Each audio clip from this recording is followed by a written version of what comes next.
Hey everybody, thank you so much for joining for another episode of the Joy of Improv podcast. Today's guest is Drew Turner. And if you know Drew, you know he can geek out about improv. You give him a chance to talk about improv, he won't shut up, which is perfect for this use case because we're just going to talk about improv and nerd out and geek out, which is something that we love to do anyway. I'm excited to have Drew on the podcast because he is such a huge producer in the Atlanta scene, and we dive in deep in producing shows. This is an area that I love to bring up with my guests on the podcast because producing is so required and essential to perform in Atlanta. So I love to get different tips from different producers on how to produce improv shows. We hear a lot about Drew's extensive background in regular stage plays and musicals and his time at Noonan Theater when he was a part of Knitwits. In this episode, at some point, Drew reveals his hottest take. Stay tuned, and I hope you enjoy this episode with Drew Turner. Here it is.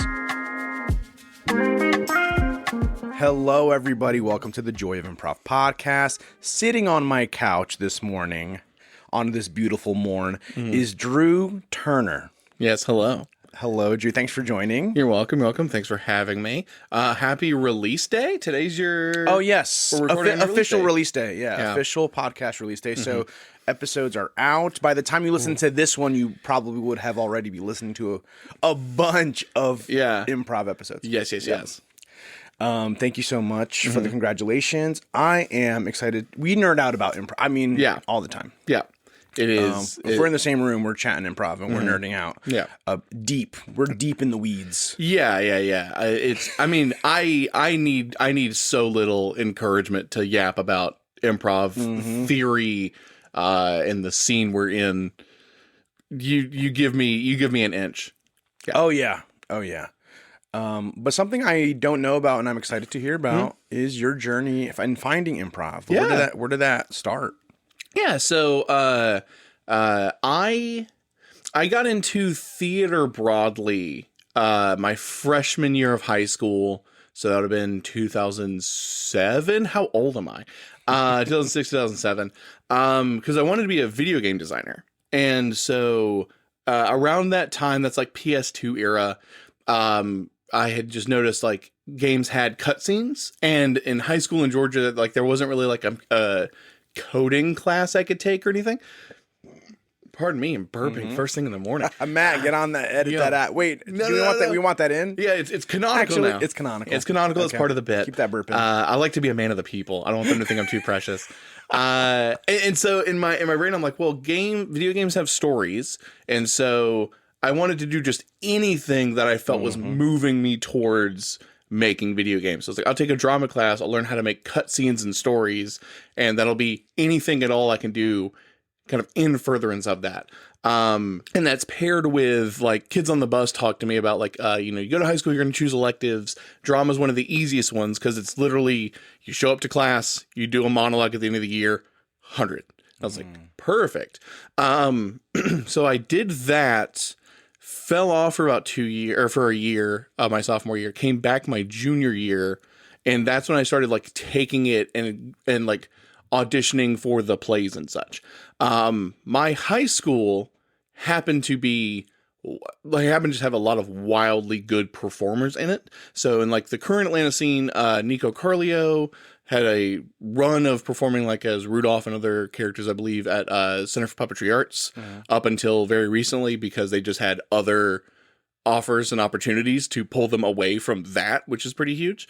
Jamie McCune, close friend of mine, was Maddie on Shameless, was the lead in the Blair Witch remake. Has been, was in... I'm going to butcher the name of the top. Done a lot of stuff with like Jenny T. Anderson Theater up here, has been all over the place. Ileana Garcia is like up in New York, does some stuff like off-Broadway now. So like I was dipping my toe into it because it would be a fun way to round out a resume. And I was like, oh, I'm like deep in the weeds with some people who are just gonna beat me out on roles forever. And so, like I did that like my junior, my senior year. And I started to basically get the bite. And then I was like, oh, I think I want to do this. And dovetailing with that, I had finally been able to take a coding class. My high school had a partnership with a local college where you could take college courses for credit. And one of those was a game development course. And so I got to do some programming, and that sucks. Yeah. I get it. I understand it. It can be rough. It is tedious. Yes. It is tedious. And the thing is, like, now with hindsight, I know that like you can be a game designer and marginally code. But at the time, I don't know if that was true, but it's... Yeah, maybe not at the time. Yeah. But by that point, it was already foregone because I'd already just been bitten by acting so bad. I was like, oh, good. Fortunately, I found something else I want to do. But that presented a whole new problem, which is I am not good enough compared to just like again, just the people in Sharpsburg, Georgia, not like a destination for theater or anything like that. So we had a community theater, Noonan Theater Company, still in operation. I think they just celebrated their 45th, maybe their 50th year of operation. And so I was like, okay, well, I'm out of high school. So I just got to start getting roles. I was like enrolled at Georgia State, majoring in theater, trying to do everything I could to basically try to catch up and kind of make up for lost time. Because it was not only did like my peers have at least high school theater under their belts, a lot of them had been acting from before that. And so I had auditioned for plays at my community theater, and they also had an improv troupe. So I was like, okay, so all of my peers are going to be able to match me on rate for the number of plays done at one time, because it's the same schedule for everyone. So I'm only ever going to keep the gap the same. I'm never going to be able to make any ground this way. So if I audition for this improv troupe, in addition to doing a play as often as I can, I'll be able to also do improv, which is just more theater. That's how I looked at it. Okay, yeah. And so I joined the Knitwits. I auditioned for that the summer I got after I graduated high school. Got in, and I did my Knitwits. Knitwits. What is? And that's the improv troupe. That's the improv troupe. Oh, cute name. It's an acronym. The formal, I believe, is Noonan Improv Troupe with incredibly talented stooges. Whoa! Isn't it so cool when an acronym just works out? It just works. It's so good. Good. The joke we would do is you would just make up a new thing every single time. My favorite is Noonan Improv Troupe with improv troupe suits. I just like it. What is an improv troupe suit? No one knows. Big fan. It's probably a flannel and Converse Chuck Taylors. But yeah, so I joined that, and we did every month. I did my first one October of that year. Is my first improv show was October 2010. And we did a 2-act, like 120 minute Who's Line short form style improv show every single month. During my tenure there, we eventually would expand that to, we experimented doing a Friday night long form night and a Saturday night short form night. So I would be doing like 2 shows a week, both of them 2 acts. We did a show at the time. It was referred to me as the Improv Experiment. I now know it's the form of 4, 3, 2, 1, but that's like a long form narratives thing there.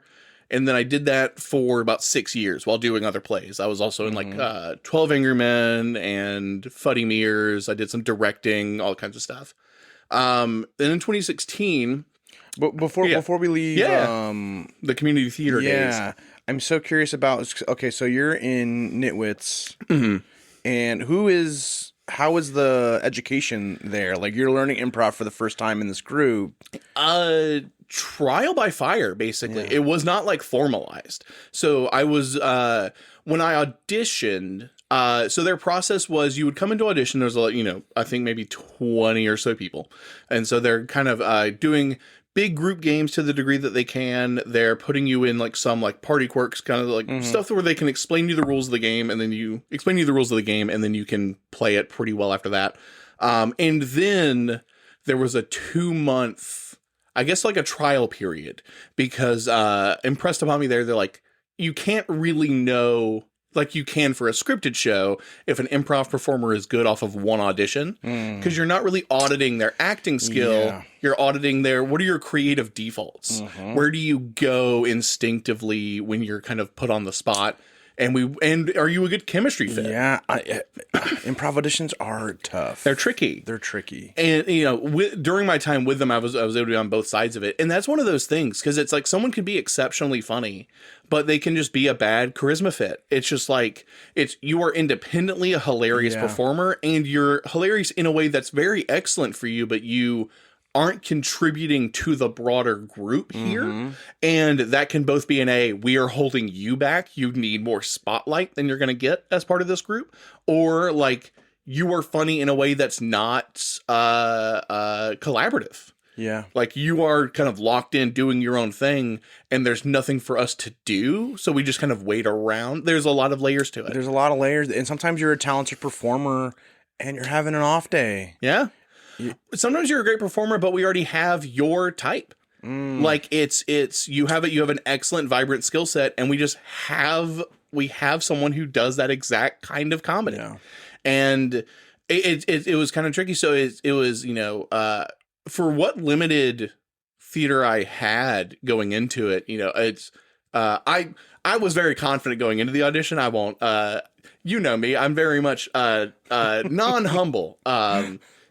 But like, I mean, I was still nervous going into it, but like it was a surprise to me that I had made it in. And I think maybe it might have literally just been, I had any theater background at all. And I have, I would never use the phrase naturally funny, but I do jokes a lot. So understanding how to be funny comes very naturally to me. Cool. And going into it, I actually got my friend Daniel Powell, who still performs with the Knitwits, and another friend of mine. I just didn't want to go alone, so I brought them with me, and that got my friend Daniel to start doing improv, and he now still does it. So he and I caught the bug. Caught the bug. Well, the thing is, like, he and I met him in our drama class together. He's one of my best friends, and it's just very funny. Like we started doing improv like proper, like with a team, with a show at the same time. And he was there just because I'm like, I don't want to go to an audition by myself. I feel like a loser. Wow. Yeah. That's so fascinating. I have here some things that jumped out at me. Yeah.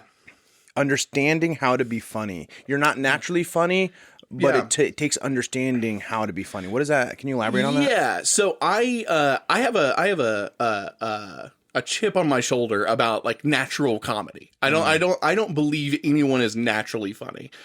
In the sense that like you can be naturally, like tall. You can be naturally fast or naturally predisposed to like run well, things like that. But humor, I don't believe it's a thing. And I should say, for me, I have always been told that in contexts where I don't think intentionally necessarily, but I think people are minimizing like the skill that I have like worked on in my life and the skills that they could themselves gain. When someone says someone's naturally funny, it's like, well, I had to learn. And it's a skill that you learn. Like, and like sometimes they are things that you pick up, right? Like I may not be a natural chef, but if you work as a short order cook, you're right. I don't think there's the cogs are turning here, because I think you're right. Because if someone comes off naturally funny, they pick that up somewhere. Growing up, they picked up their humor, whether it was the household they lived in. Exactly. They still learned it in their environment and became. Now they're just this. What looks to be a naturally funny person. Yeah, you don't see me sweat at it, but it's because it's, I'm telling jokes in a low stress environment. Yeah. But because that's the thing I always point to, because like I do not come from like a performer family. I am the only performing artist at the very least in my family, period. And that's like inclusive of, aunts, uncles, cousins, etc. I'm the only one of us who does. You're the black sheep. Yeah, exactly. I'm the black sheep under the spotlight. Oh no. And so like I don't have this like performer background. I don't have parents who like when I told my mom I wanted to join the drama program, she was excited I wanted to be out of the house. She would have been equally excited if I just like. He's like, thank God, get the hell out. It was more so she's like, oh, you have an interest. Good. Yeah, hooray. A packed lunch immediately appeared. She had one ready to go. She's like, okay, please, see ya. Yeah. Anything you want to do, please go do it. And so my family were not comedians, they were not actors, but they were big fans of comedy. So like I would grow up around them. They would watch like Seinfeld and that 70s show and Friends a lot. And so it was from an early age, I just learned like, oh, my parents like to laugh. They smile. That triggers the brain chemicals. Like we're wired to like when people smile at us. And so I learned early on that I could feel good if I could make people laugh. And it's just, oh yeah, you just kind of keep doing that as much as you can. That dopamine hit. That dopamine hit. You never quite lose it. And so it's one of those things. And like I'm very, I think, I would describe myself as functionally comedy illiterate. Like I've read very little. Say that again? Functionally comedy illiterate. Literally, meaning like I have not read very many like books on the thing that I do. Got it. I've read very little like theory on comedy. Obviously I talk about it quite often. But like I don't have like an academic understanding of it. No. It's literally just I know what I have done over, since I could talk, essentially. But yeah, that's kind of where I am with like the natural of it. And so for me, it's part of why when I started going like I want to act, I was like, okay, I need to do it as much as I can because I'm going to learn a bunch that way. I'm just going to, trial by error, try stuff out, have people tell me what I'm doing that's not working, what I'm doing that is working, and kind of keep trying it that way. I love that. And I love that you bring up that you didn't educate yourself like academically with books on anything. I love reading an improv book. This whole shelf here, this bottom one is improv and acting stuff that I've only dug into, a quarter of at this point and working my way through. But like, I don't think it's mandatory. No, it's obviously not. There's many paths to learn any skill. I think the thing is like it is like a speed boost. You can think of it that way, right? Because like I'm currently working through. I got 3 improv books for Christmas. I think a year or 2 ago that I'm working through, and the Halper and Del Close comedy one that basically just tells you how to do the Herald. Truth and comedy.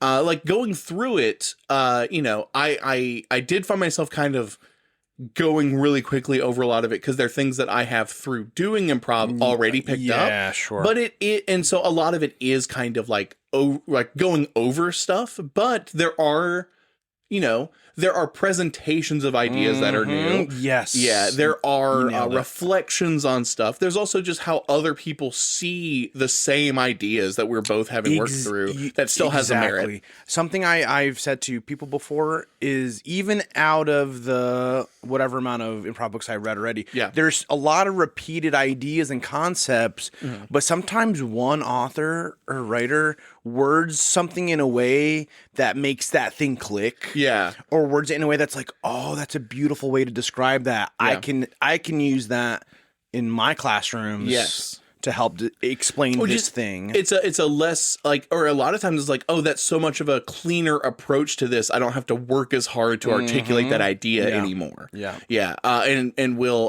when we get to the part of my biography where I get to Atlanta, we'll put a pin on that. Cause that's a thing that's a big deal about why I came up here. Okay. But yeah, so and that was a lot of like with Knitwits because it was like I got through the trial program. They assigned me one of the established ensemble members. They're like, hey, this is like your go-to person. You can ask any of us anything during rehearsals or what have you. But if you have like intensive long form questions and maybe it's hard for you to take up this much space in a rehearsal, here's your delegated like ensemble member and they're here to answer any given thing that you have. Interesting. Sarah Petrowski, still a good friend of mine, excellent improviser, does like work with like with medical nonprofits to try to get essential healthcare. I care very deeply about the improv that we do. Far more important work, broadly speaking. Oh, yeah. That's crucial. But again, it's one of those things, and this is about, like, we'll touch on this deeper in the Atlanta scene. The Atlanta scene is full of people who are doing, like, mind-blowing work and then also are incredibly spontaneously funny. But yeah, that process was... It would be the first hour. So it was like on Saturdays, we'd meet up from 2 to 5. And from 2 to 3, our new members were there. We were part of the rehearsal. And then from 3 to 5 was the ensembles rehearsal. So I could stay and watch to kind of pick up more info. But I wouldn't be like on stage with them because they were preparing for the shows and such. And so there were a couple shows, and then I did my first one there in October. But that, I mean, education was as much as, hey, here are the rules of this game. Go up and do it. And then we'll note like, I mean, very technical as to how to play the short form games. Things like, hey, with party quirks, try to have a character be easy to pick up on, try to, not speak over stuff, like very kind of technical, get your feet under you type of notes, but also kind of trial by fire. There was no like lecture portion. The short form games, since they have rules and structure, they're easy to teach. I'm curious. Okay, so when you were doing long form there, what philosophy did they lean on, or what were the tools there? This is a whole deal. Okay, so this is maybe. It might be literally the first summer after. So this might be 2011 is how soon this happens. So I love your memory of the years. I don't think I can recall anything by years. Oh, it's my mind is on occasion like a steel trap. It is like a refurbished steel trap. I love how we're listening. I'm excited to listen back to this to be like, it was 2017. Yeah. In 2019. Yeah. In 20, hopping around the timeline. I think about my own self a lot. So I've had a lot of time to get the years right. Gotcha. But in 2011, so Knitwits would always take the summers off. And that was one, to give themselves a break. And then within the community theater schedule, it was a necessity. So at least in like the 2010s, Noonan Theater Company was doing something in the neighborhood of like 16 productions a year. 16? Yeah, like scripted productions. What was told to me, I never fact checked this, but what was told to me is that we were matching the production output of full professional theaters in terms of just number of shows per year. That's insane. Yeah, it was again, kind of very fortunate and very random because like Noonan, Georgia, Coweta County is not known broadly as like a theater haven. But if you were like me and your goal was to do as much theater per day as you could, that's the place. This is the place to do it. And so their summer programming was they would have a regular show, and there were youth camps, and there was a program started there when the artistic director was Paul Conroy, who now is the artistic director of Out Front Theater up here in Atlanta and founded it. But it was I believe it's ages 16 to 21, and it was a program targeted at shows that are really good shows for like teenagers and young adults to do, but that public schools are very loath to put on. I see. So notably, we did Avenue Q one year. So it's a show that a lot of kids that age are big fans of, but you're never going to find a school that's going to let you do that. And so like Knitwits would take those off to do this, which was convenient because I would often audition for and be in those. So like I did like Love's Labor's Lost that way. I did You're in Town that way. Wow. Wow. I didn't know that you were in so many plays and musicals. I am, it's one of those things that I think helps me a lot in the theater, in the improv scene now, is just, I have like years and years and years and years of trad theater. Well, now that you mention it, I can sense in just like visualizing your improv play style, I can see the theater aspects like in your body, like the way you move on stage,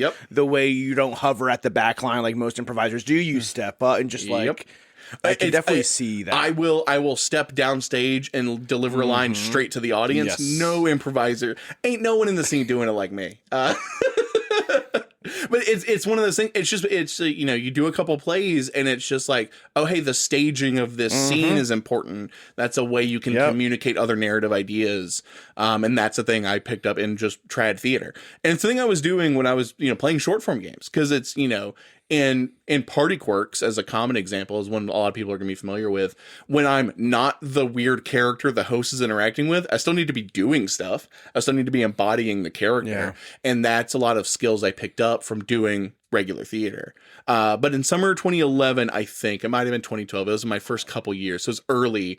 I had already gotten the bug of like the kind of seed of the idea of being, I'm doing these plays and I'm doing this improv stuff. Why are these this far apart? Why can't I just do this scripted play that I'm doing off the dome? Like, why can't I just do both at once? Because I'm currently just doing both. And so that's kind of the seed of it. And they had pitched us Improv Experiment. They had done it the year before, but I was so new, I wasn't eligible for it. And they were like, all right, so Knitwits is taking a sabbatical, but for those of us who are still around for the summer and want to do this is what we're doing. And so for people who are more improv literate, Dads runs this as Super Scene. It's on like the Improv Encyclopedia as a 4-3-2-1, but it was a series of 4 2-prov scenes, all based around a theme. The audience would vote by applause on 2 of those. Those would continue. And then at intermission, you would vote on one of them, and then that scene and that narrative, those characters, would get all of Act 2. At the time, I'm like, oh, this is mind-blowing. It's so experiment, because all I've done is Who's Line this whole time. So I'm like, oh, this is crazy. And so I get to the first rehearsal, and maybe not to blow up my home team's spot or anything, I guess, but I voiced this complaint at the time also. And so, I mean, I'm like 19. So we had 8 themes and we were rehearsing them, and it was said in rehearsal, it's like, all right, whenever we do in here, that's probably what this pair of actors is going to do at the show. And I'm like, that's antithetical to the improv that we do. And I mean, on one hand, I was correct because you're pre-planning to some degree. On the other hand, you're not memorizing lines. So I think I was a bit harsher than I would be now, though now I would mostly be more jockey about it. I'm like, what, you're too scared? You can't do improv on the night? Yeah, because you're known as a jock. As a jock. You're known as like this brutish. Yeah, I'm kind of have a bully. Person. Yeah. Bully. I always wear that varsity jacket. And it's like way too hot right now to wear it, and I still do. And so we'd rehearsed it. I had done one because I dragged Daniel along to this. And a funny thing about Daniel and I as a pair, he extremely hilarious. I think most people in our friend group would say that he's funnier than me. I don't think so. But wow, I taking advantage of this podcast to debunk the rumor for all the listeners. I think I'm funny in a different way than Daniel is. I think Daniel's more of a crowd pleaser than me. We have very simpatico styles because we are not the same type of performer, even though I think a lot of people would say that we are extremely similar. But in our acting history, funnily enough, I got a reputation very early as just being a strong comedic actor. And so getting comedic roles came very easily to me, which meant that the only thing I wanted was dramatic roles. Because I'm like, I get to do comedy and I know I can do it. And my whole deal is I want to get good at this. And so I don't want to keep doing things I already know I can do. Daniel would get dramatic roles like it was nothing, against his will. He hates doing dramatic roles, does not like doing dramatic theater, and they would throw them at his feet and he'd be like, yeah, I guess I'd rather be just throwing pies and stuff. And so it's a luxury that whenever I do get to perform with Daniel, we have completely opposite comedy approaches, because I love a really long, drawn out slow burn, and Daniel loves pies to the face. Like we historically hilarious, honking clown horns, can't go wrong, loves it. And it's one of those things that balances, because I can be way too self-serious and that gets in the way of some of my comedy, and Daniel can be exhausting. Like, I love him and I have an infinite well for him, but not everybody does, and you can get a little bit, you're like, I need to breathe for a second. Can you quit throwing a pie? And he'll go, no, and here's another one. And so it's a good balancing act. But I dragged him to it, and he did not like IE at all. He was like, this is, because we were also instructed like, this can be a bit more serious, a bit more dramatic. And he's like, why? Who cares? None of this matters. And so one of the rehearsals, he was like, hey, I can't make it to this one. I learned after the fact, because he was hoping that by missing a rehearsal, he would be DQ'd from the show and not just have to tell me his friend he didn't want to do it. And so in that one, I ended up doing a monologue in place of doing a two-prov for that one, which is still one of my favorite things I've ever done. Wow. I had just gone through... The monologue. Yes. Or is it really just kind of a solo prov scene? But I had just gone through this in real life, but I did my opening scene as somebody who was rehearsing in front of the mirror to go break up with somebody. And so they were going through all of the stages of meeting at the coffee shop, pulling the chairs out and doing that. And it was just kind of taking a real life experience and putting that directly onto the stage was like a big, like, oh, that's a thing you get to do in improv like this frictionlessly. And getting to play dramatically and with improv at the same time, it kind of ticked a lot of things and started a lot of stuff for me. We did IE twice, and I'll go into this off the record what the actual show was, but basically on the second night of it, Daniel had a character that had a huge audience response. It was pretty tactless. It was a pretty raunchy or raunchy and poor taste. I think a lot of people misidentified what the joke was, but I can see how it's a bit out there. And just to clarify, when you say off the record, you want this part not in the podcast? Me talking about it, I'm just not going to say what the specific scene was. Oh, okay. Yeah. Okay, I see what you're saying. I'll keep the details okay, keep off. the details off. Got it. But it's a thing I will talk about like in regular conversation. I've never had anyone say off the record. So in a podcast, so I was like, wait, is this? Should I know about what's the process here? How do I go off the record? Hey, okay, cool. I'm throwing. Everything's curveballs. on the record. Everything is very on the record. I'm gonna have a waiver for podcasts. Yeah, everything's on the. Everything record. I say into the microphone is fair use. I will self-edit things that can't be on it. Cool. But by the rules of the show, the audience votes what they want to see, which means this is another thing that's kind of, this is the first time when I had to lock this in. Part of the improv contract with the audience is, hey, I'm not going to let you self-select for the entertainment you want to see by preparing it in advance and marketing that. I'm going to just ask you what you want to see. And I'm going to get your input on what I'm doing to kind of align what we both want, like what I want to do and what you want to see. The obligation then is that I'm giving you in the audience some control over what I do. Not absolute. I think you still as an artist want to kind of create what you want to create. Mm-hmm. But ultimately the audience rules in that scenario. You were performing for them. And so in that show, the audience voted for that narrative. We did it. And then people at intermission got all in a huff about what was happening. And then they ended up doing a mediocre and annoying and very bad second half of the show that was in opposition to what the audience had been getting up to that point. And after this, they no longer do that show. they don't do the show anymore after that. And I think that's probably the right call because I don't think that the ethos is there. But it's one of those things that kind of locked a couple things in for me because I not being in that duo, not in being in that kind of starting seed, I'm like, look, the thing people are mad at is not what the actual joke of this is. It's like we could describe it by metaphor as like, this is actually a very smart fart joke that's happening. And you're getting mad that farts are involved. And it's like, I get that. I get that farts are a little scatological and whatnot, but you're not actually engaging with what's happening here. And maybe that's asking too much for this kind of show. But you then can't do, I think, if the audience is like, we want that show, you can't then in Act 2 functionally scold them for it at that point. Just don't give them the option. That was IE. That was my first taste of long form narrative. Okay. The one before that, because we did 2 nights of it, the one before that, my big thing was I really resented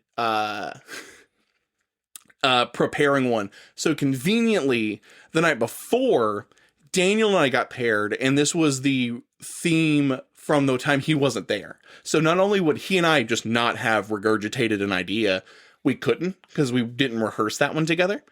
And so we did this narrative where my character, this was like an idea I'd written in a book that I was like writing in high school, but my character had been given or been part of a government experiment to test out immortality. Basically, government had figured out immortality, but they were like, people might not do good stuff if they can live forever. So we're going to test batch it and see what they do. And so the inciting scene is me going to my friend Daniel and going like, hey, so to live forever, I have to do a brand new good deed every year. And I've run out of ideas for new good deeds. I've already walked old ladies across the street. I've already done charitable stuff. I don't know what new thing to do. And if I don't come up with something, I'm going to die. And so I'm like, I need you to help me find something new good to do. And we kind of explored that. And my character was on this arc of, well, if I'm just kind of living to do a new thing to live another year, am I even living? My whole life is now revolving around getting one more year. I don't even feel alive anymore. I don't think it's worth it. And then Daniel's arc was like, well, you shouldn't be doing charity for cynical reasons. And so we had this really deep kind of philosophical heart of it that we got to explore. And so that's one of the ones that I like more so than the reason the show got functionally canceled. I think about that a lot because that was an emergent storyline we were able to create just off the top of our heads. And that was like less than a year in to doing improv.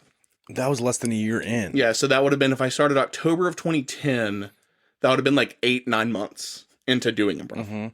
So then once you're out of Knitwits and you're looking for some more improv, where do you go? Like, how do you continue your education and classes and performing? So I, in the 20-teens, I think 2014, 2015, Whole World Theater had this program where they would invite local community like troops to open their like Tuesday, Wednesday night show. I think it might have been their Thursday show. And so we would do one of the hours, their ensemble would do the other one. And so I got my taste of like, oh, Atlanta improv. I was not very impressed. But at that time.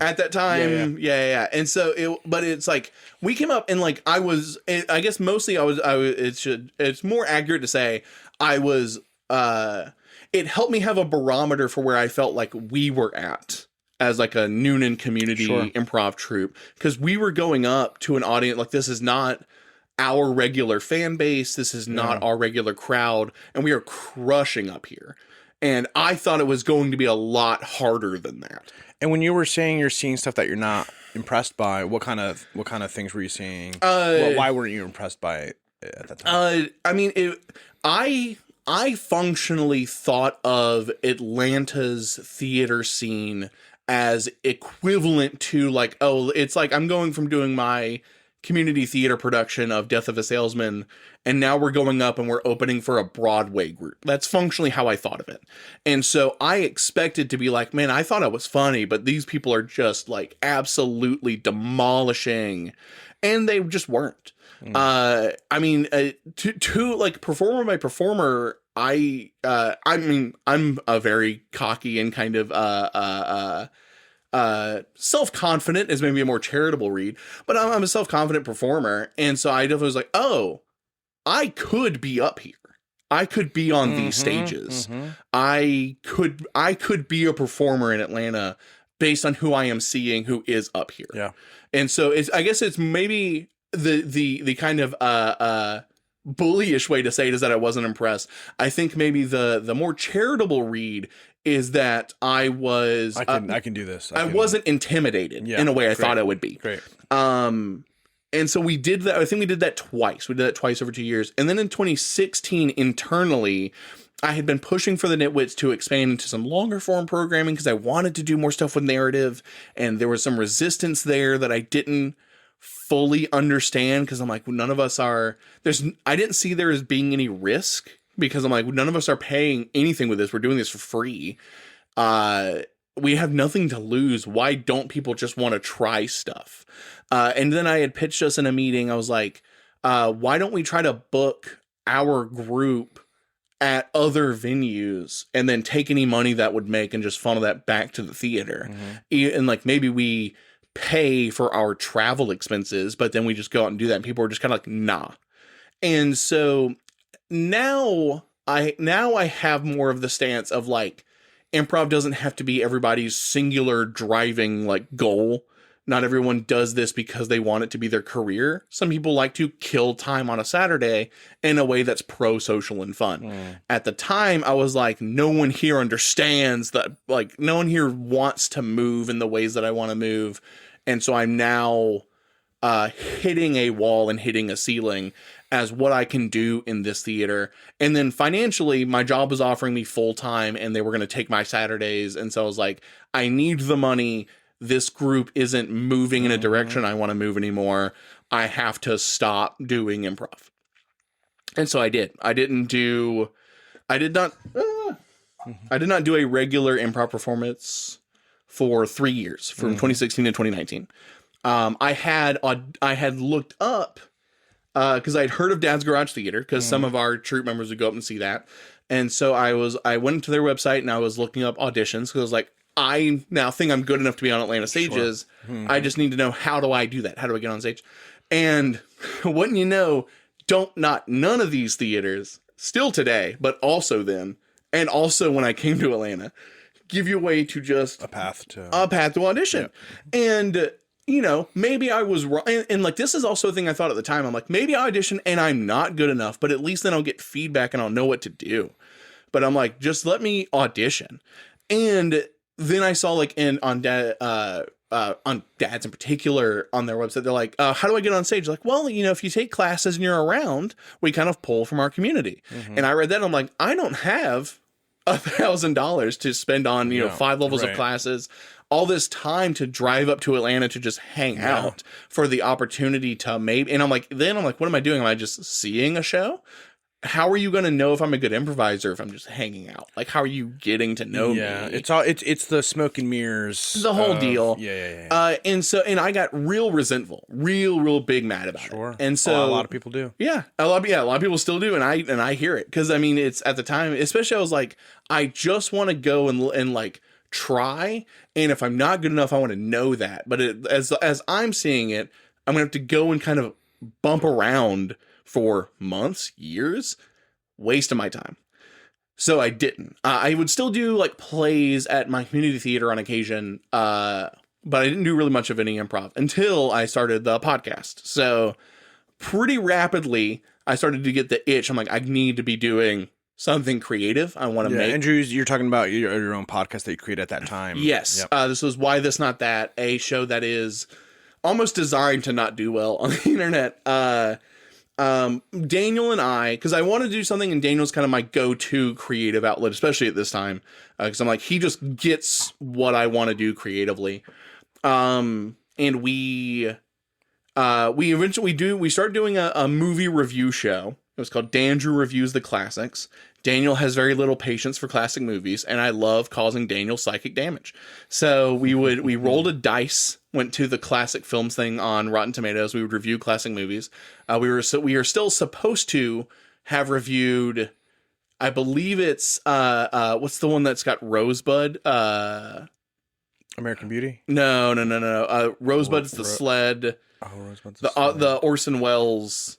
Oh, Citizen Kane. Okay, I have made Daniel watch Citizen Kane for an episode of a podcast we have never recorded. I have still never seen it. He hates it. He is so mad about it. But we did that. That kind of didn't pan out. And then we did a show called Why This Not That. And that's mostly an improv debate show where I would pitch Daniel on a decision between two things that he did and a context in which he made the decision, and he would then justify it. And then he would do that back and forth to me. We did about 10 questions-ish per episode, and we did that for like 80. We had audience submit questions along themes and stuff.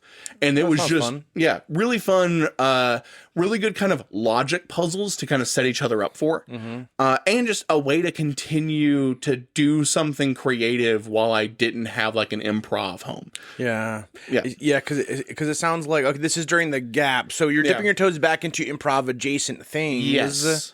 Yeah. Maybe not on stage. I'm just not on stage. Yeah. Exactly. And around this time, I'm also like, I'm trying stand up. So I started doing stand up, like Laughing Skull and such.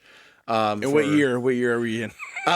Here we are 20. We got to build out the timeline. Yeah, we're like early 2015 through late 2016. Wow. We're still 10 years away from right now.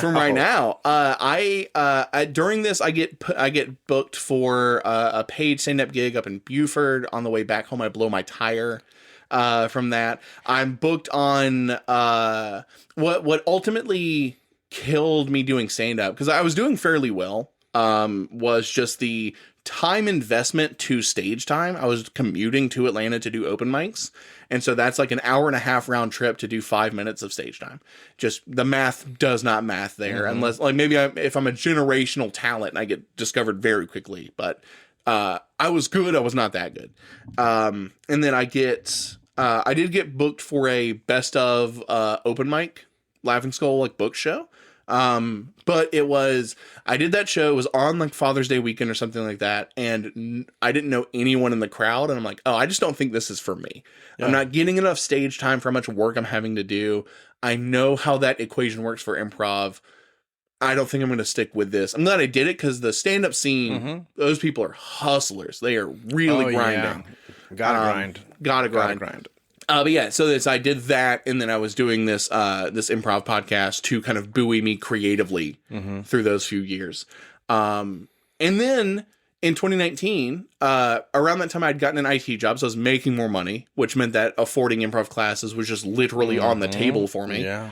And I had swallowed my pride a little. The big thing for me, I was like, well, they don't have auditions, and I am mad about that, and that does bother me. But ultimately, I can either sit here and continue to be mad about it and make no headway. Yeah. Or I can try it their way. Yeah. And see what happens. Go do classes and just hang around. And so I had taken, and I was like, I'm going to take level 1.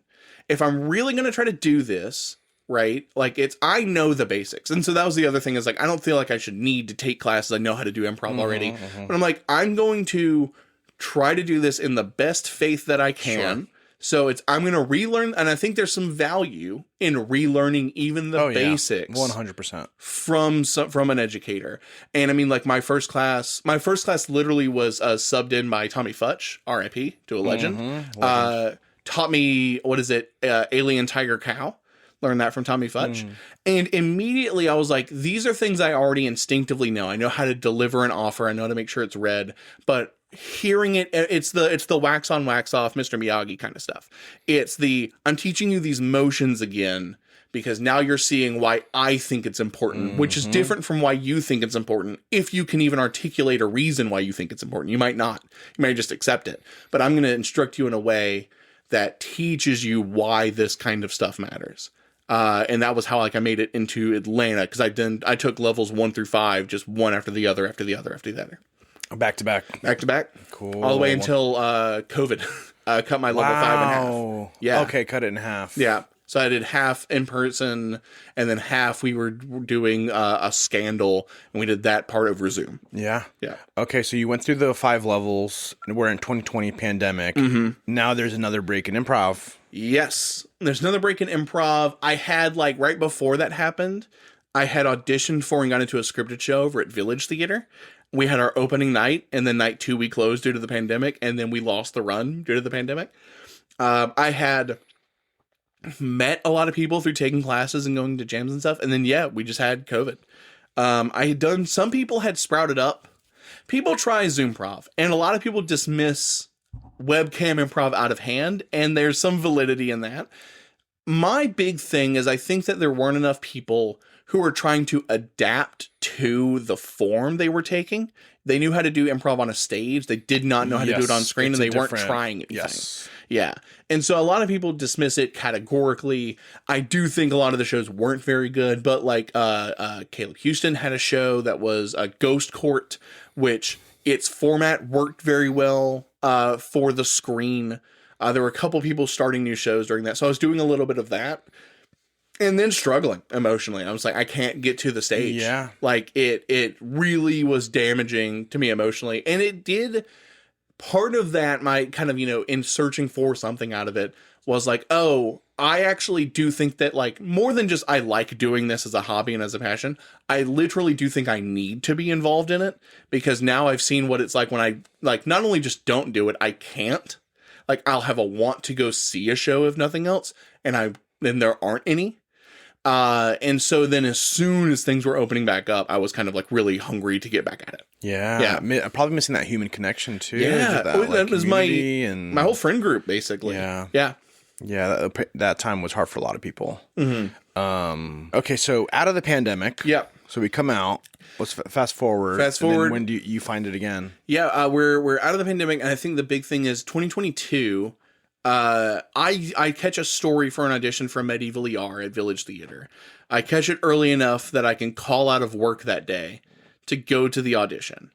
Cause like I'm going to jams and stuff, but the scene's kind of like still shaking dust off. Yeah, sure. And and the jam at that time, what was just roll call? There was roll call jam. There was the dynamic afters jam, like the mining for gold era. The dad jam was still Tuesday, Wednesday. It was still hopping. Some of that was pre-COVID stuff as well, so a lot of that stuff was like coming back. Yeah. But there wasn't, the community was kind of like in disarray. It was not very unified. Yeah. And so I caught that they were having auditions. I was like, that's exactly what I'm looking for. It's auditions for an improv show. Great. I auditioned for that. Crush it. I'm so good at improv.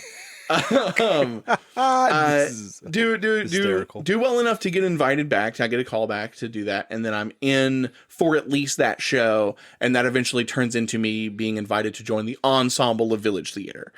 I'm also at that time, I got Dad's Garage was gracious enough to offer us, who had our level 5 vivisected by COVID, we got a voucher to take another level 5 again for free, which was excellent. So I did that. Oh, cool. So I signed up to basically retake that class. Mostly just because I'm like, yeah, I want to be around people who are in a level 5. I want to do that again. Yeah. And I'm doing Medi-R at Village Theater, which is an exceptional show. Fun show. Yeah. Love Jenny Holden to death. I really credit her a lot with like Jenny Holden, and there's a couple people like that, like yourself, Jenny Holden, Fiona Campbell, Madeline Evans, who like when I talk to them about improv and like how seriously we all take it, I feel less insane. Because it's, I think we accept people who take theater seriously, but taking improv in particular seriously. Yeah, there's something there. That I don't know why that resonates so hard. Yeah. It's like, oh, okay. I am less crazy for caring this much. And because essentially, post-COVID, I didn't know what the scene was going to look like. I didn't know what it was going to be. And then Medi-R is a show, like, she did so much, like, dramaturgy of, like, here's the time period we're going to be in, here is the approach to medicine, so that we have this, like, firm bedrock for the comedy we're going to do. And here are, like, the character archetypes of the time. Like, we want to do improvisation and silly off-the-cuff stuff, but we also want the show to feel like what it is, because that's what's identifiable about this show. And into that run, I had booked the first elevator pitch show. I had also, I'm so bad at my own timeline. I talked about caring about myself a lot.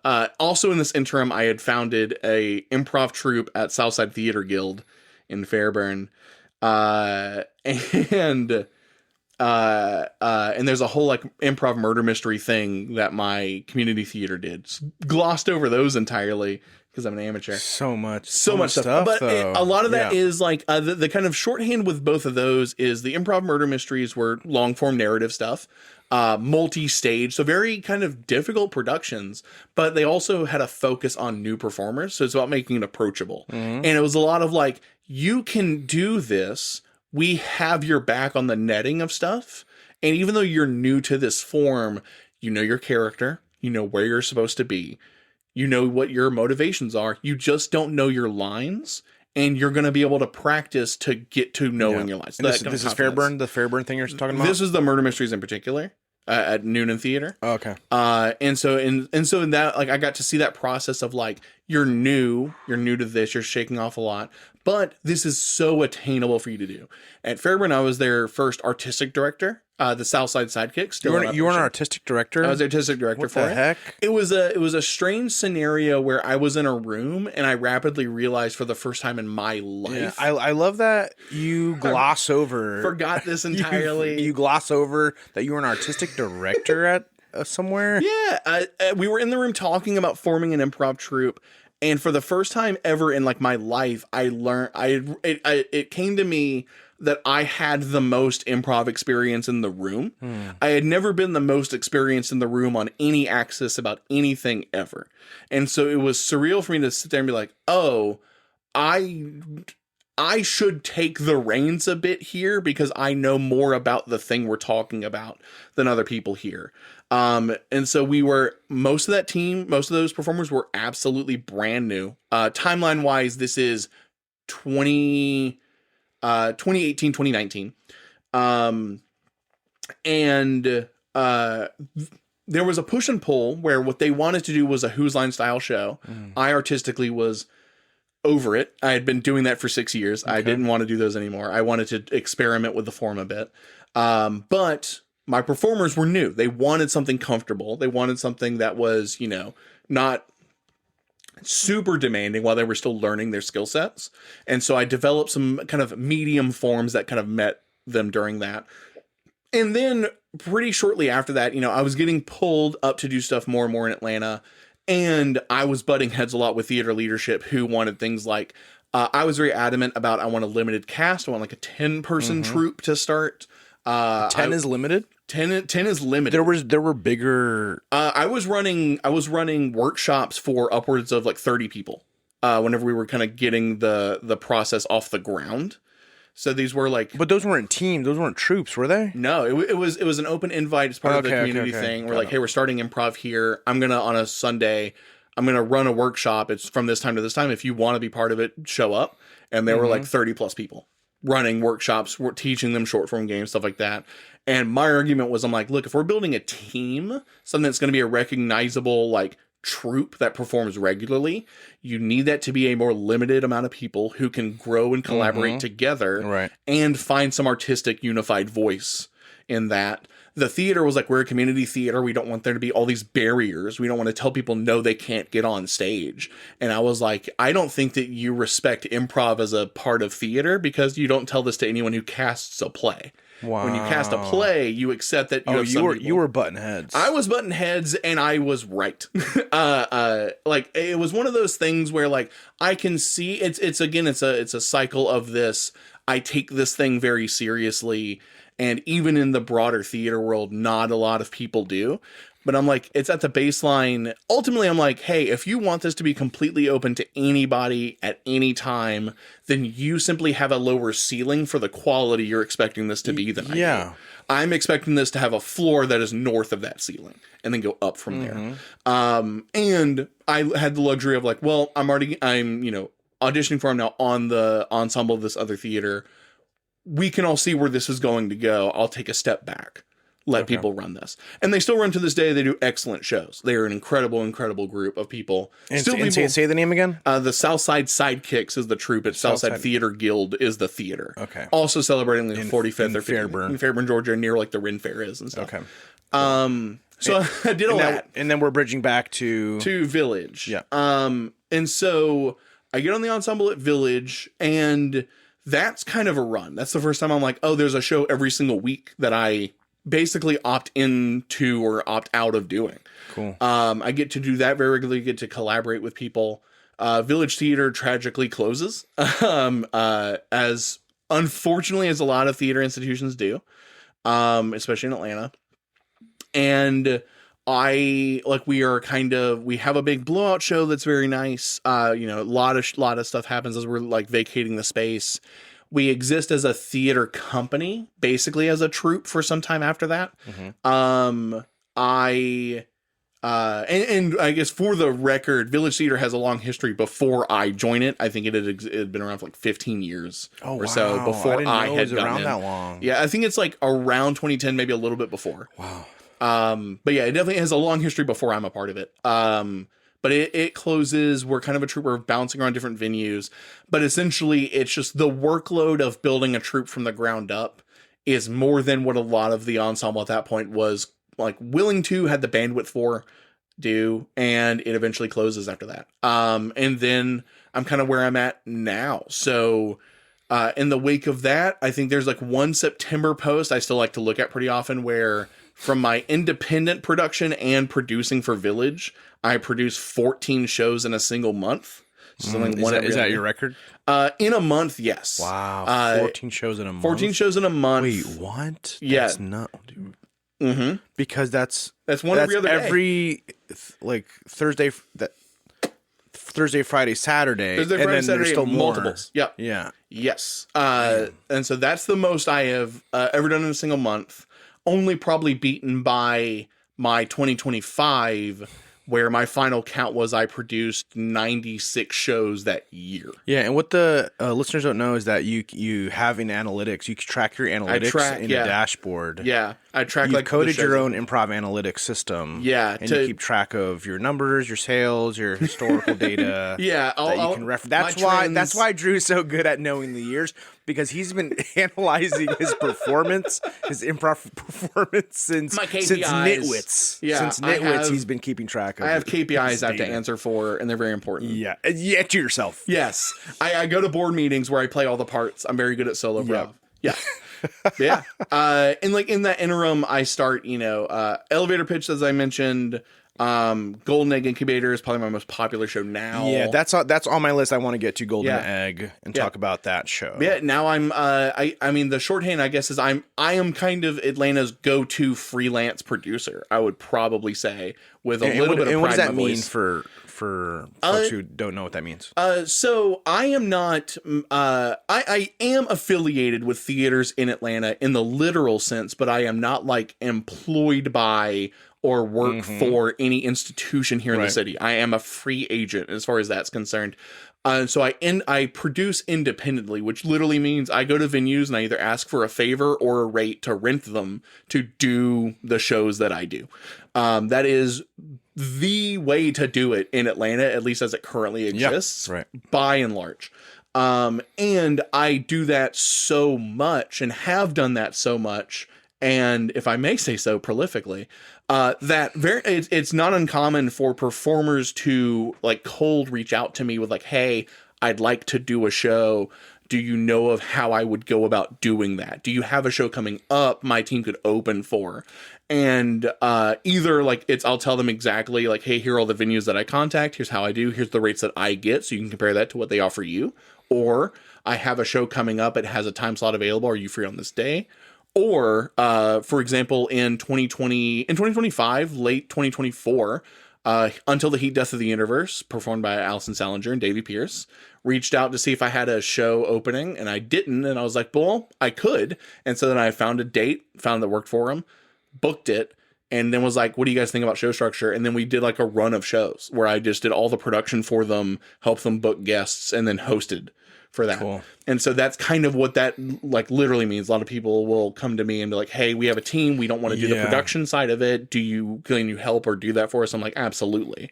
Because my big thing is I just think like improv's main struggle is getting people out of their houses and into theaters. And so the more nights of the week where it's available as an option, the more times people will choose it. And that will grow the overall audience for the art that we're all participating in.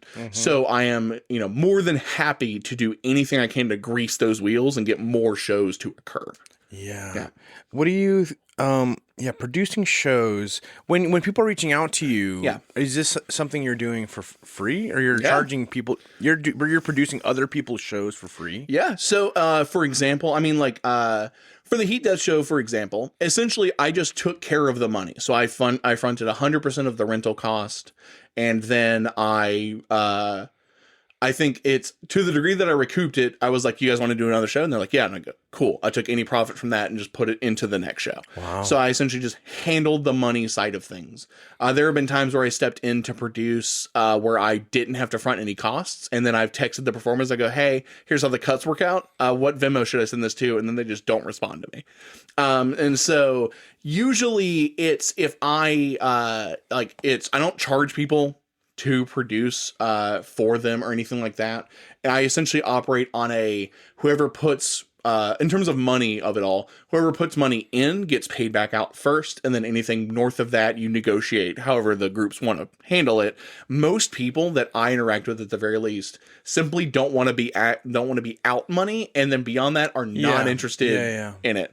I think people are still worth money, so I do like to offer when there's profit. Yes, it's definitely a bonus, because everyone, I think, agrees artists should get paid. Yeah, 100%. Absolutely. Improv has just been so tough because there's so little money in it in the indie scene. And there's this push and pull. There's this push and pull of how cheap can I make a ticket to make my show maximally accessible. But also, I as someone who is in a producer role very often, I have a consideration where I need my venues to stay open. I need them to stay solvent so that there is a place for this. Yes. And so there's this race to the bottom for accessibility on ticket prices, but there's also enough to cover costs for the places you want to do it. And so, like, there have been times where I've negotiated with a venue where it's like, hey, I'm going to get this time slot. I'm not going to pay you anything for the rental, but I'm going to let you keep all of my ticket price, like all of my, ticket income. And that's going to cover whatever you would have made and then some. And so part of that's kind of knowing how to negotiate that. And I think that's another thing where it's like, I just will make the time in my day to do that part of the show production pipeline, where a lot of people do just want to go up, they want to focus on doing their show. They want to perform as much as possible. Are you finding that venues are open to that negotiation? Sometimes and sometimes not. I do think in Atlanta, this is the thing that's not unique to the improv space. It's unfortunately endemic to our entire theater scene. But Atlanta institutions, this is kind of my biggest, hottest take, or maybe my strongest opinion. Everyone buckle up. Hold on. Give the audience a minute to make sure they're seated, maybe pull off to the side of the road. Yeah, make sure. This is Drew's hottest take. In the edit, give me like some swelling music as I get into it. You look at the target cities that exist for theater. You look at New York, you look at LA, you look at Chicago, and these are places with institutional history of cultivating and developing and then platforming local talent as well as, international talent who comes to them.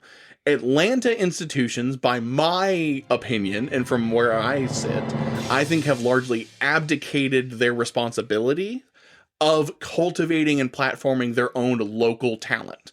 I think that a lot of places in Atlanta are needlessly difficult to get onto. They are not hungrily enough, sourcing local artists and performers.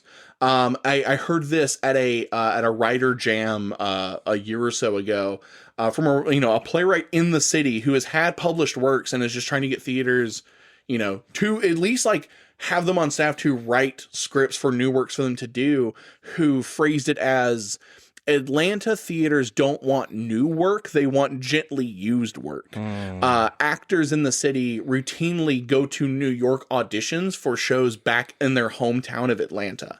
So it is very difficult here in the city.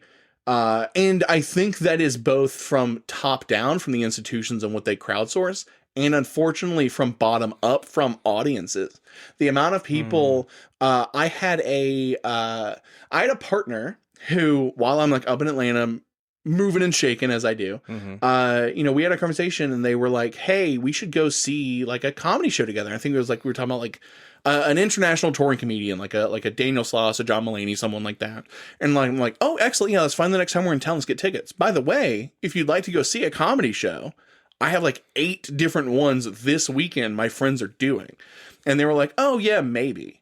And I think that's this kind of push and pull of the people in town are not fellow improvisers are, but ultimately we are a set and shrinking audience base to try to cater to. Yes. You have to go larger than that. Yeah. But audiences in general also are clearly not gravitating towards oh, it's exciting because these are new local talent, at least in the improv and theater space.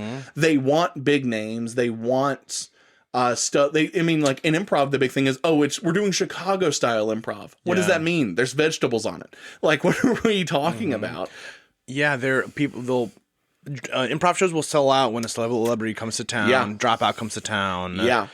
But the indie scene is still And the thing is, like, a touring show like that will happen, and people who are familiar with indie performers will go, was that meaningfully better than an indie show you can catch for $5? And not always. Not always. Not always. Not always. Not, I would say not even often, but I have a more cocky bully opinion than most people. You know what? I'm thinking about my ratio of catching celebrity shows, touring shows that have come into Atlanta. And I would agree. I feel like the ratio that those shows are just like meh compared to like the indie scene shows. Compared to what you can see and for like the price you pay. Yeah. Man, Happens all the time. Man, how do we spread what do you think needs to change in order to get people to come, people, not just the scene? Because I feel like we're very overly reliant on our own friends to support each other's shows. Yeah. And even if we achieve more venues when Relapse opens up and there's 4 stages there eventually, who's gonna fill up all those? Yeah. Who's gonna pack those things? If we're splitting, our audience. Yeah, it's one of those things where, like, man, if I had the solution, I'd be doing way better than I am. Like, it's tricky because the thing I will, mea culpa on is I think I am not that great at marketing shows. Like, I'm good at making the shows good, and people in the wake of seeing something I do, like Elevator Pitch is kind of, I think, the best case study for my struggles with this, where the show itself I think is exceptionally good. I think it is whenever I put on an elevator pitch, I legitimately think it is the best way you could spend your time that night. I think that going into it, I think of that when I do it, I think that immediately after it. But I cannot articulate that show in a way that sells, provably, because I've done the show and it doesn't sell. Because it's one of those things, like in that show in particular's case, it is like, oh, this is a long form improvised 2-act play. And I say that, and improvisers might perk up and go, oh, that's very interesting. That's certainly how I get cast for it. But an audience member, like someone who's not involved in improv, will hear that and go, well, how was that any different than a regular improv show? Like, it requires a level of knowledge, which means it's almost made for the smallest audience possible. Even if I think once you've seen the show, everyone who leaves the show goes, that was an amazing show. I can't wait to see that again. Yeah. And that's the kind of struggle where I think, like, improvisers are really good at evangelizing for the scene. I don't think our audiences are. And I think it's a level beyond a thing that a drum that I hit pretty often is, like, I really appreciate, my friends, my family, my loved ones who come out to see shows to support me. Ultimately, I really would rather them come to see a show because it's funny. Like, it's, hey, we'll still be friends even if you don't see my show. And Lord knows, after I do 96 in a year, most of my friends have not seen most of my shows. I agree. There's something that stands out that stuck with me from one of John Stone's books. I forgot if it was Improv for Storytellers, but about that when the show starts when the doors open. Yes. And the environment you build for a show, welcoming patrons in, the environment, the music, like all that, the show begins. Yes, the show is on. It starts with and hosting too is crucial. The energy. Yeah. To move through that whole experience from when the patron's in the door and out the door. Exactly. And I don't think enough improv shows handle that right. Correct. Handle that properly. In the quote in John Stone's book is like the difference between taking the audience, and I'm going to paraphrase it because I don't remember it verbatim. Something along the lines of, it's the difference between somebody saying to their partner, that was a fun show, what do you want to see next week?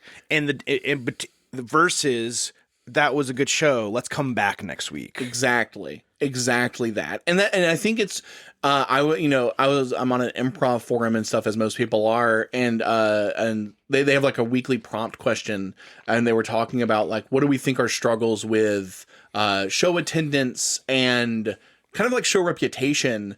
And like, I think they were looking at it through the lens of like ticket prices. Like, how do I charge enough a ticket price to keep my venue open or to keep this show slot and kind of not lose my shirt doing this.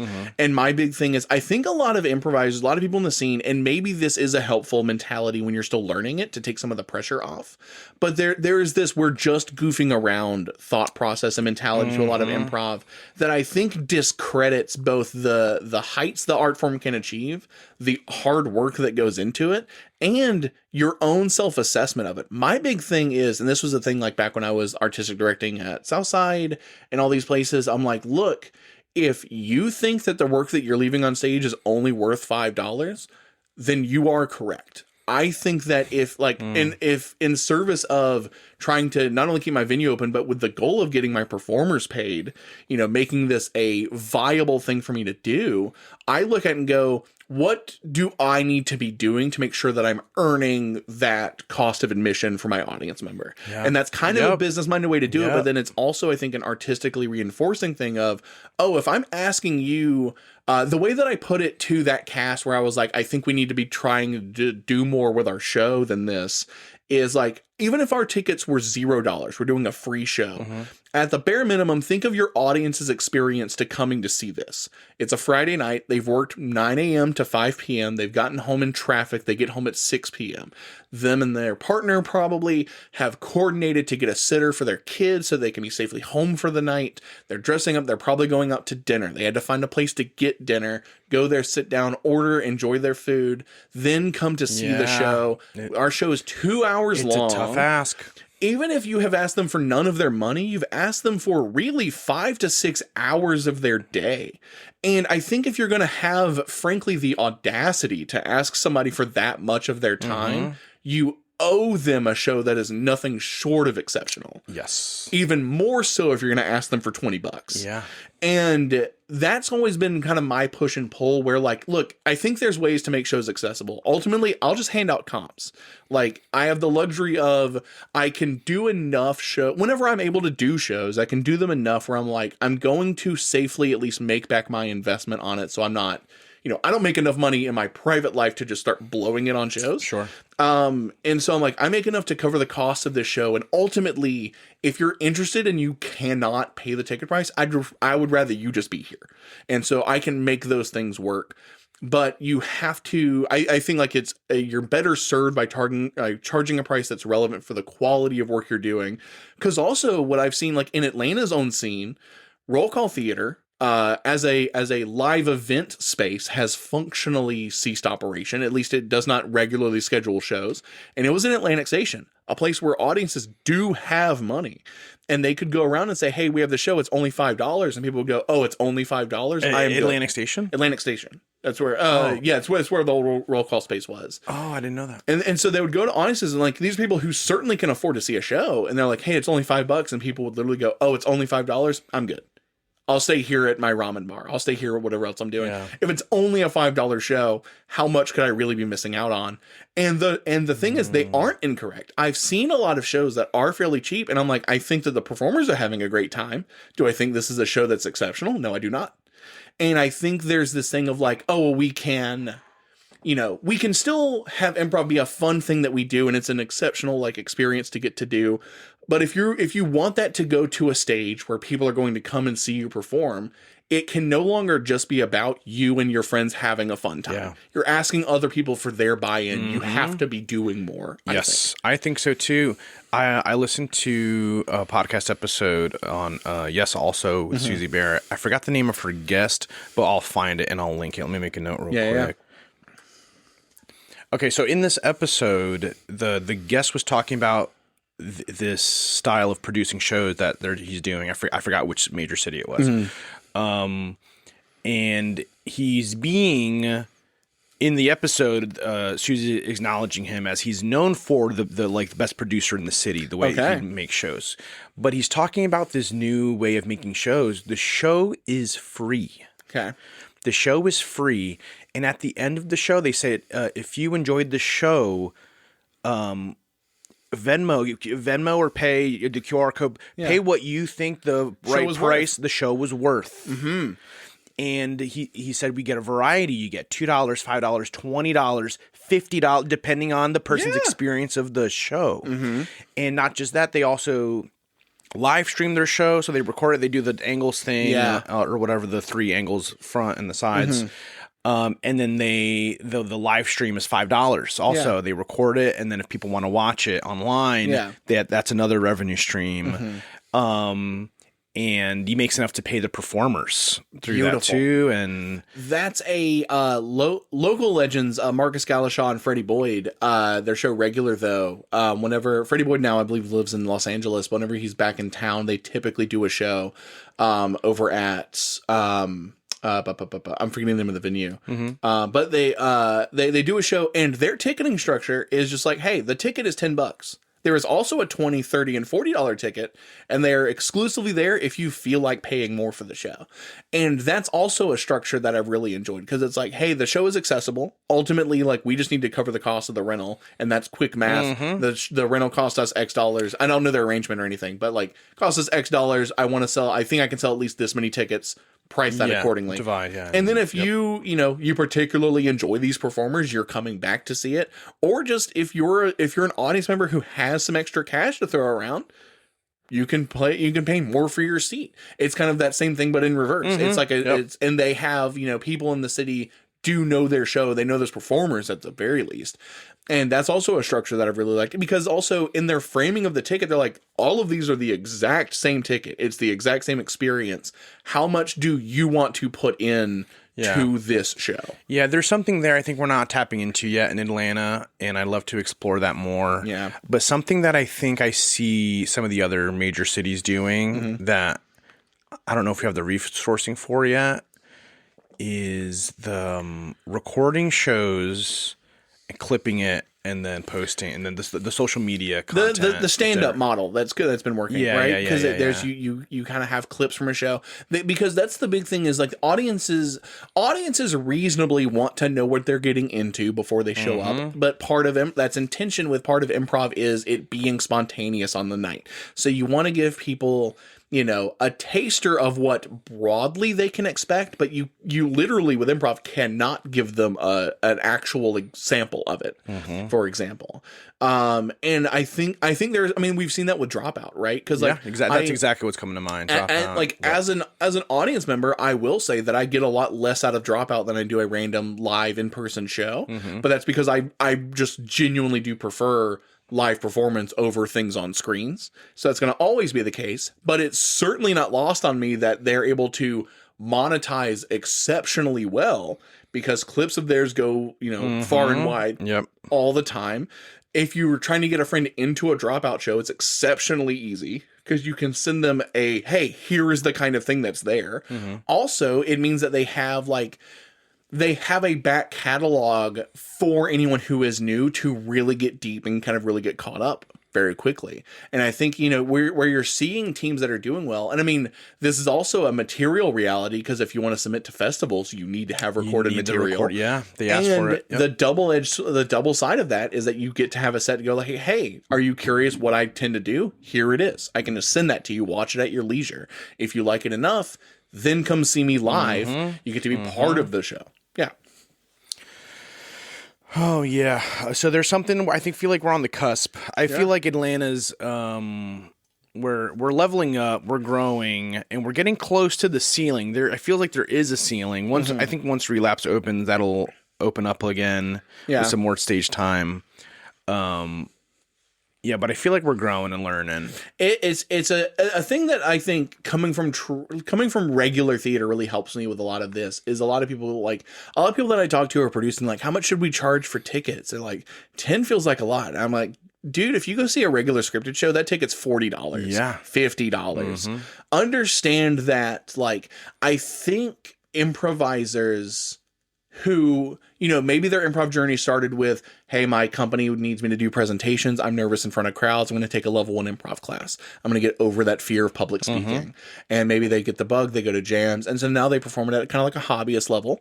But like, that's where their starting point was. So they're not really in a broader theater conversation. And they're like, I don't know if I could, consciously ask people for any money to do this. And I'm like, and like, I go to see stand-up shows, and a stand-up show is $5. I'm like, it's $5 with a 2-drink minimum. You're dropping $30 on that night, no matter what you do. So it's one of those things where I'm like, understand in the production of it all, you are part of your city's nightlife market. That's what you're doing. You're offering entertainment in the evening in the city where you live. And so that's what you're kind of in competition with. And just like all of those other events, your main struggle is getting people out of their homes. Yeah. People going, like, it's just like a restaurant who can't pack all their tables on a Friday night. You are in class solidarity with that struggle. And if you can't articulate why someone should get off of their couch to come see the show, then your show is going to be tough. Yeah. And if your goal isn't to do that, if your goal is to just do improv and have fun, you and your friends can go to a park and do improv for each other. That's the thing you still have access to. I think the struggle with when people do want to be on stage and want people to see them, it's a thing where you have to, I think, like, to get people who aren't also going to be on stage later that night there, you have to make that case. And in Atlanta, I think the struggle is, like, we were talking about Relapse, that kind of, really shows us, like, when this is being recorded. Mm-hmm. And the thing is, like, that's so exciting in the scene because it's just more stage. Currently, if you had a show and you had the money to put down for it, I could tell you that you have 2.5 options, like, as far as where you can go that are venues that regularly produce that. You might have more than that because you know somebody at a bookshop that isn't open in the evenings and has available space, or a coffee shop that's trying to fill place. Like, shout out Matt at Bibliotech, and shout out Harbor Coffee. Harbor Coffee, shout out Java Lords. I think, Java Lords, and this is a thing, like, this is the, whether they know it or not, this is the improv scene learning from the stand-up scene. One of my favorite stand-up open mics back when I was doing that was Urban Grind, back, it's like over near the Georgia Tech campus. And that was it was a Tuesday night open mic. It was almost exclusively stand-ups. And so it was a workout room for people who were going to be hitting up another open mic later that night. And that was like, hey, you're a coffee shop. You have a space I could see putting a microphone at. And I noticed that your Tuesday nights are slow. How about I just get a couple more people in here and you have a space that is conducive to what I want to do.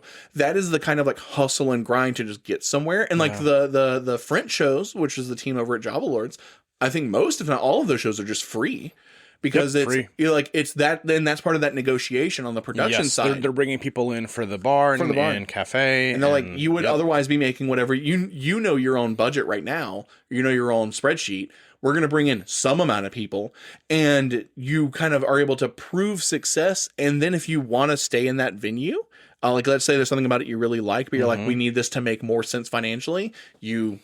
As an actual, like, recommendation, I suppose, or anything, you can then go, hey, we've done this for 6 months. You've seen the growth we've had here. We'd like to continue doing that, but we want to grow with what we do. You have a negotiation from that point. You have some leverage at that point. Exactly. Because you've also proven what you're bringing.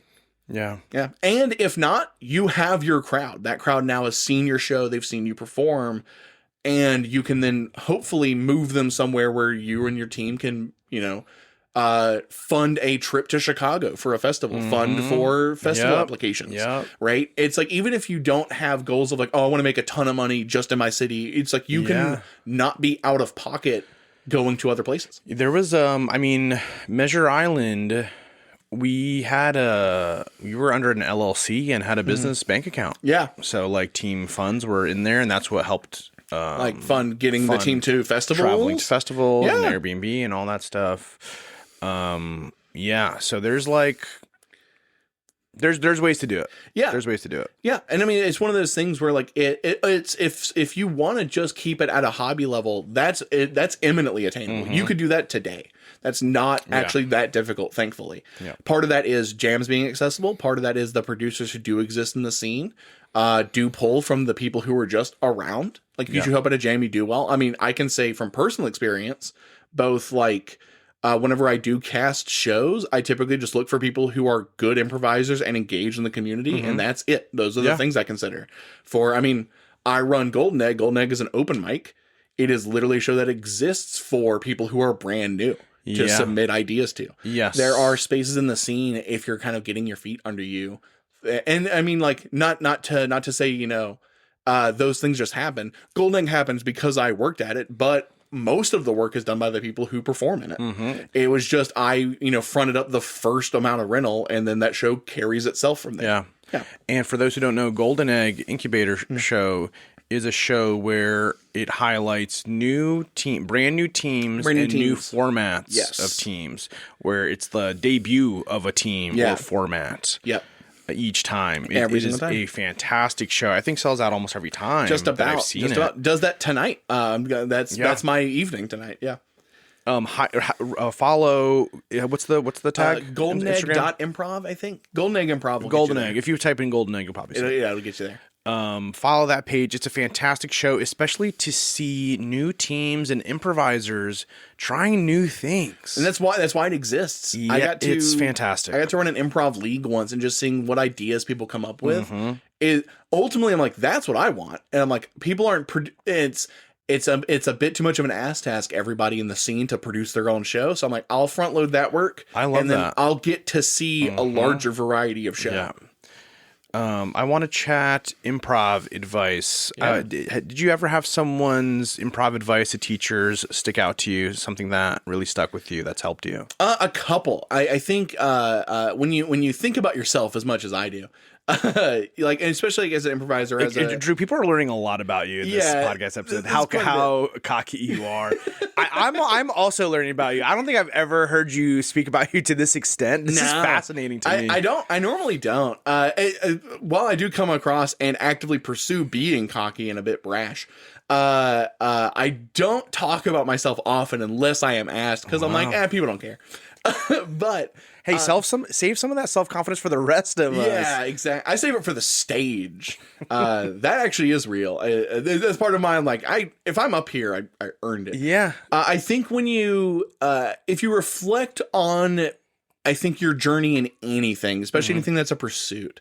When I think back on like improv, I definitely do have level up moments. I mean, one of those was, just getting on a team at all. One of those was doing the Improv Experiment. Where I'm like, oh, I can do more with this than just replicate Whose Line forever. I can do more with this art form than I thought. I took a Meisner intensive with Mandy Butler, the incredible Mandy Butler. Could not say enough about her as a teacher and as a performer. Where during that intensive, she literally, I was doing anyone who isn't familiar with Meisner, I should say, really, really self-reflect and know who you are as an emotional person before you start it. It is pretty harrowing if you aren't like good with yourself. I think it's potentially up to emotionally dangerous to do. To her credit, Mandy Butler and the instructions on that started with like, hey, I don't know you. I'm your teacher. You've paid me money to teach you a skill. We are not like friends necessarily.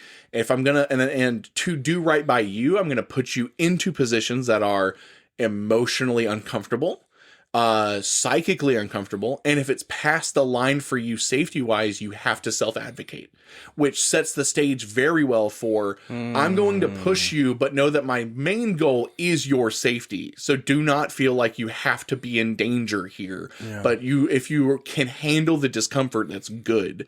And in that course, I was doing an exercise, and Mandy paused it and gave me the note of, Drew, you were caring too much about making sure that everyone around you, you're like managing the scene, you're not a part of it. And that was a huge level up moment for me, because like, especially with all the producing that I do a lot of directing. I'm used to the practical need of me to do that, but that meant that in my performance, I wasn't, I wasn't code switching. I was just producing on stage, which would get me by, but it was capping where I could go. And it was also, it was one of the most pointed and loudest bits of critical feedback I'd received at that point, probably in years.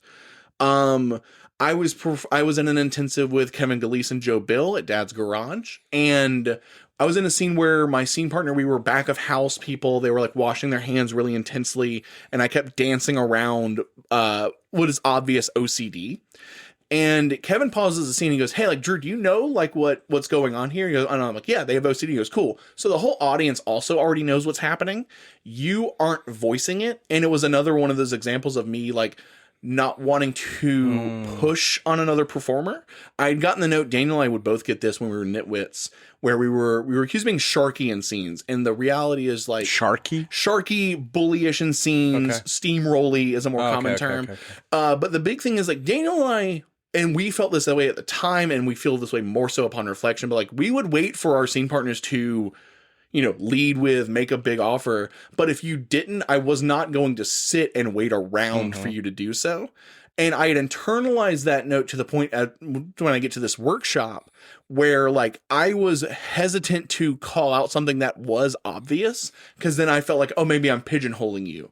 Now your offer is OCD, even if you didn't intend for it to be. But with that other level up moment in my history was like, oh, well, ultimately, if they wanted it to be something else, you have to call that out earlier. If you have to make your own offers clear, if that's something you want to do. Yeah. Otherwise, I have to honor it by calling it like I see it. Yes, it's. I feel similarly when a scene starts classically at a jam or wherever, and it's like two improvisers are walking on with no idea, and it's like hey. And they're just like kind of wandering about the space, and it builds so slowly, and it gets going. Yeah, right. But it happens so often. Someone's just got to declare something. Do it. Yeah, just do anything. Yeah. It's like when you have two cats and they're just squaring up for like 2 to 5 hours, and you're like, at this point, just fight. I need the two of you to either go into separate rooms or make something happen. And so there's a couple of those that I've definitely learned, and they've been building up a broader skill set where like now now I'll hit the stage with no idea in kind of a revelatory way. I'm like, excellent. The first thing I'm acted on is now I'm going to let that push me narratively or push me with this character extremely hard so I can find it. I got a note fairly recently, again from Kevin Galeese when I was in the Dad's Garage Conservatory. I had done a scene and he had called it and he was like, hey, does anyone else feel like this scene is boring? And the scene was funny. He paused it and said that, and he posed that to the class. Yeah, posed that to the class. And like the scene was funny, we were getting laughs, but my reflection on that note was like, we were being funny, but in a way that we could be funny sitting here on a couch. It hadn't earned its place as on a stage. Kevin. Yeah. This is like my reflection on that note. And so then a thing I did in my practice after that is like when I'd go to jams, when I'd do shows, I made myself, the way that I phrased it in my head was I earned the right to speak. I attribute this to Fosse. I don't know if that's actually where the quote comes from, but it's like in musical theater theory where it's like characters sing and dance because like if they feel too strongly for silence, they speak. They feel too strongly for words, they sing. They feel too strongly for song, they dance. And so I took that and I go, okay, if I'm just kind of resting on my comedy laurels and that's making my scene work boring, then I'm going to go into scenes and I'm going to not allow myself that out. I'm not going to speak unless my character, as I've played them, can no longer hold something in. Yeah. And, I did that for a couple months. I let that kind of rewire some of my defaults creatively.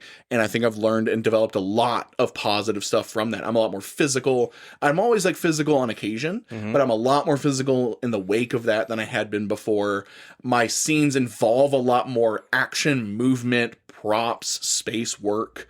And it's one of those things where just, being kind of nudged on like, hey, your scene work's lacking a bit. The scenes here are fine, but they're a little boring. Yeah. And that had been a note I was able to internalize and kind of take and do something with. I love that. Like care. Yeah. Care about something, make it important. Yeah, make it matter. Earn that conversation, earn that, and the words of your character speaking. On a real surface level, just stop standing and talking. Like it's and I mean, like, this is a thing, like, Tim Stoltenberg would always kind of drill this in, but it's like, if we are just sitting and talking, do something with my body language. Like, when you say something, if I'm so committed to being in one spot and just chatting with another character, when you say something, maybe adjust how I sit, do something that the audience has a reason to continue to look at the stage. Yeah. Yeah, the 3 great notes. So the one was like, you're producing in the scene, not a part of the scene kind of thing. Yeah. Kind of be a part of it, be affected, be vulnerable, right? I think part of, having the boss cap on too much can make you feel like you can't, a show fear, trepidation, or anything like that. You have to only show confidence, but that means you can only play one kind of character. That's not that interesting. Name stuff, right? Name stuff. Yes. It's maybe a jockey way to put it, but it's like make your scene partner both allow them to show up and kind of set their own flags and also make them do it, right? If you're always naming, like if you're just giving infinite grace to every scene partner, a lot of players won't establish anything. Yeah. They will do that kind of, especially new improvisers. Especially new, you're going to jams and stuff. We'll truly avoid naming something. Oh. How many times do we see like, oh, we're holding something in our, and it's like, oh, whoa, that thing, it's so cool. Whoa, I didn't know, where'd you get that? Yeah. Whoa, oh my gosh, this is so rare. And no one's saying what's and the worst we're talking about. They'll finally name it and it doesn't matter. Yeah. It was all about, because by that point it was all about, oh, what could it be? And it's one of those things where it's like, yeah, name it, make it matter now. And if it doesn't matter to you, then throw it away. Yeah. In real life, you drop stuff that's unimportant to you all the time, I hope. If not, seek professional advice on that. But yeah, like it's that's the thing characters do. And then the other one is just, make what you do worthy of the stage, worthy of people's attention. Yep. If you're going to demand the solo attention of everyone around you for an hour. My Google Home heard something. Welcome, we have Google Home on the mic. Make it worthy of everybody's attention, right? At a show, you're demanding everyone be quiet and look at you for like 60 minutes, an hour, or those are the same amount of time. Make it worth give them a reason to not look at their phone. Look, man, my phone's got cool stuff on it. I would love to be looking at my phone. Give me a reason not to and to focus on the stage. We're close to wrap up time. I want to get you on the hot seat. Yeah. Okay. I want to get you on the hot seat questions. So to enter this portion of the interview, there's a musical jingle. Okay. And it changes every week. Good. And today's jingle is Hot Seat with Drew. That's really good. That's really good. First question on the hot seat is, what are some of your favorite characters to play? There's a character I love playing that I'll call Bryler, because that's a version I've played of him where he's recorded.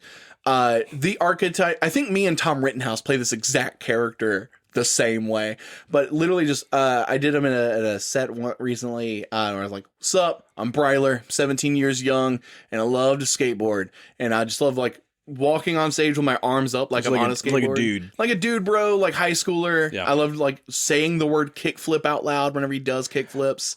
Yeah, I feel like I've heard you say kickflip several times. I love that hack a lot. It's funny every time I've done it because I know the right amount to do it. I really hold it in. I wait for it to be the right moment. Bryler's a really fun one. I did this in a Tipsy Zone set fairly recently. But I love to the degree that I will just play myself on stage.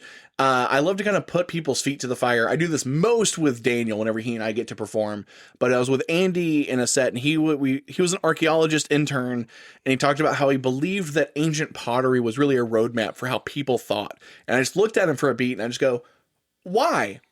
And I just looked at him and made him explain more of this crazy idea he had. That's the thing that I do for myself that I love a lot. But it gets a pretty big reaction. So, because like an inquisitive character? Yeah, an inquisitive character that's just like, it's, you say a lot of crazy ideas in an improv setting. And I just love to like make you commit even further to that idea. Would you say it's the voice of reason character? Kind of, yeah. Being the voice of reason character. In sci-fi and in fantasy stories, more so in sci-fi, you have a character archetype that is the everyman, which is someone who knows science to the way the audience does. Philip J. Fry in Futurama is that. And so I like playing that type of role as like an audience surrogate, where it's like they know as much about the world as the audience would. Yeah, that's a fun role to play when done well. And you need performers around you who are doing something wild. If I'm in a setting where there's not enough that's that crazy, you kind of can't. You're right. Yeah, you can't call it out. You can't. Yeah, because everyone already gets it. Maybe a third archetype. I'm actually pretty bad with characters, I think. As a performer, I would say I do like to play a neurotic character whose heart is not even on their sleeve, but it's like so large it's encapsulated their whole body. I was at the Jam on Tuesday, and the character who was the waiter, who is just like, I'm not really sure what I'm doing at this job. I think they're kind of working through something and using me as a bouncing board for their ideas. Just a guy who's like, words get ahead of him, but his heart is in every single thing. Like, he can only speak to the height of his emotional intelligence and cannot go any shallower than that. Love doing that as well. Yeah, fully committed emotional character. Yeah, who like has the vocabulary for it as well. Who's like, I'm struggling with a lot of anxiety, but I can tell you exactly that it's happening, and I can't stop it, but I can tell you that I am crashing out right now. Nice. Love that as well. Fun characters. Yeah. Next question on the hot seat. What's some of your go-to environment work and scenes? My favorite single bit of environment work is a guy who has just woken up and is like going to do I'm grabbing my cup of coffee for the morning, which is, I will say, a complete fabrication. I've never done that. I only drink iced coffee, and I only get it from vending machines and stores. But I love to do the guy. He sets the cup of coffee and the thing. He hits the couple buttons on it, and then he goes to get his favorite mug, and he he opens the cabinet, reaches into it, and it's not there. And so then he has to go figure out where he's put the mug. I love that so much.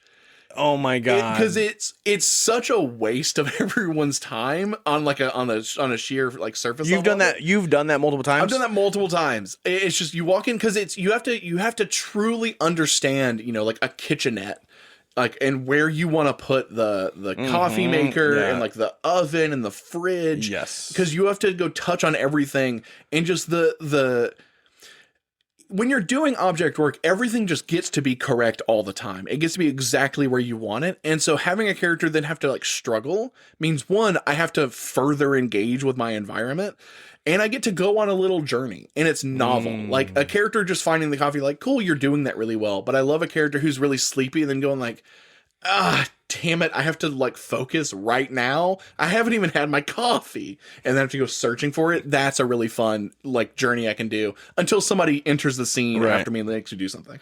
Yeah, then you're like, do you know where I put my mug? Where I put my mug? And they're like, our house is on fire. And I'm like, oh, or whatever.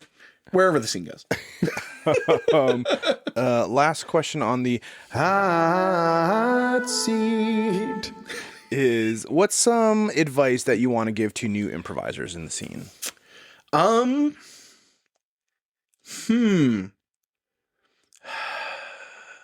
a new improviser in the scene, I see more improv. A lot of people, myself included, try to do a lot. 96 shows last year. It's very... Yeah, according to the analytics. That also doesn't count jams I performed in, because I don't think...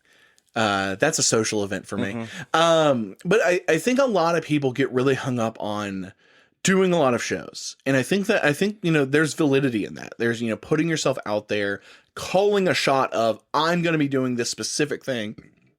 I'm going to be doing this specific thing. Come see me do that.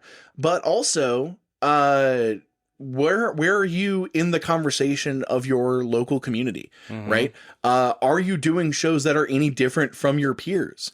Are you being there supporting the other people who are also trying to do this in your scene? There is not enough improv pie to go around for people to, I think, really be Sharky, I got mine about it. There's not enough of an improv crowd for that. Like, I could probably name, like, the thing that I impress upon people is like people who do improv exclusively full time and make a good living at it are so few, you could name them. Yes. You could know all of them very easily.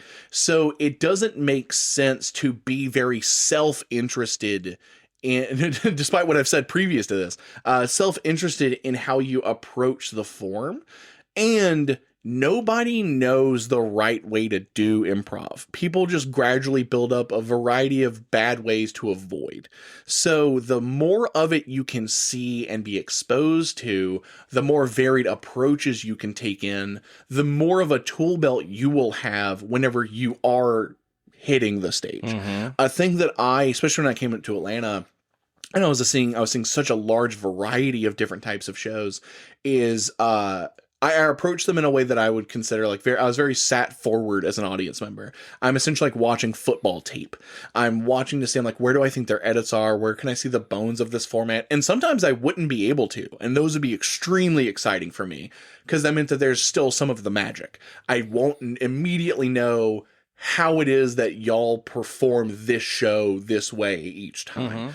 And a lot of times, especially like in improv, these are your peers. These are people who will talk to you at length about improv, or at least they should. Right. I think that's part of being a community member is going to see shows, going to jams, even if, a thing that I'm very tired of hearing, but a thing that I've heard pretty often is like, I've done enough improv, I don't need the jam. It's like the jam's not about, at a certain point, the jam is no longer about you getting reps. It's about you being present and seeing who is also entering your community, who is also around. Yep. Not everyone at jams is a new improviser. Some of them are just new to the city you're in. Some of them are just, they're changing careers. And there is like when you aren't there, if you are someone who feels like if you're not a new improviser, you've got some, years under you and you're like, I'm no longer really getting a lot as a performer out of it. Be there so that people can come and get something from you as a performer. I get a lot out of going to jams and just being someone that people can ask questions of after the fact, contributing to notes. Atlanta has a really good cadence of jam notes and helping lead those conversations, asking a question that hasn't come up yet but is going to be a deep vein, setting up the people who are emceeing those nights. Those are a lot of things that all kind of come into just being present at more of your own community's events, shows, jams, etc. So just be more present, be out there, be more present, literally, not even like just attentive, but just like physically be there. Love that. Drew, thank you so much for your time. It's been so nice to talk to you and get to know you, hear about your improv journey. Thank you for sharing. So much. Everybody, this has been Drew Turner. It has been me. And this has been the Joy of Improv podcast. Thank you so much, Drew, for joining. Thank you. See you next time. Later. I want to say thank you to Matt Isaacs. Thank you so much, Matt, for editing these episodes. Matt is a talented and kind member of the Atlanta improv community. If anyone out there has any audio editing or song mixing needs, please reach out to me at joel@thejoyofimprov.com. I'll connect you with Matt and get you on your way to getting some clean, fresh audio. If you're enjoying the podcast and you want to support and keep this podcast going, you can support in one of two ways. You can leave a 5-star review, and if you do, please leave an improv topic that you want us to discuss, or perhaps a question for a future guest. Another way to support the podcast is to give a monetary contribution on our Ko-Fi page. Anything helps. $1, $5 does not matter. Anything helps in keeping the podcast going. You can find the link to contribute in our Instagram or in the link in the episode description. Thank you so much for listening. It means so much that you're here. See you next time, and scene.